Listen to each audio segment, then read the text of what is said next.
ได้ไปบ่อนอายอยู่บ่เชื่อเมื่อน้องบ่เห็นจำเป็นต้องบอกให้หูเพราะอายเคยอยู่มานานแสนนานอยากให้นวลน้องได้เห็นคงบ่ไว้เว้นเมื่อยามจากลาธรรมชาติแสนชื่นสดใสวิไลแดนดินบ้านป่าเพิ่นพัฒนา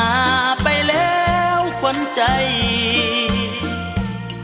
น้ำเทินเป็นแห่งสำคัญน้ำสันเหมือนเลือดประสาแดนแห่งมะลากุหลาบแสนงามพระบาทพ้นสันศักดิ์สิทธิ์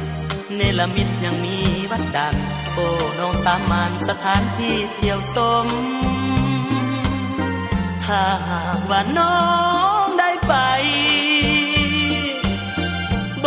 ริคำใสแห่งเมืองปากสันอย่าลืมเบื้องน้ำสองสีน้ำใจแสนดีต่อกันบ่าวเมืองปากสันจะคอยวันน้องมายาม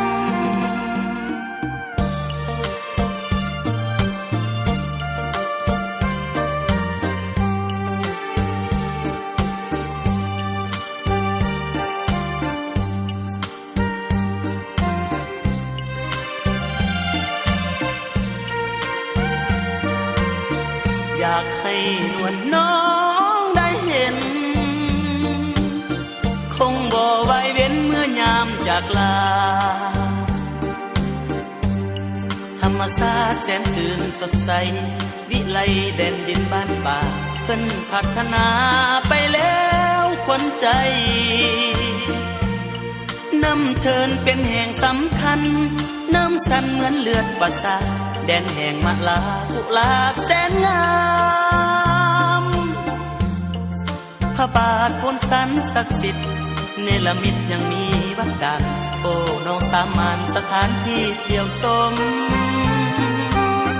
ถ้าหากว่าน้องได้ไป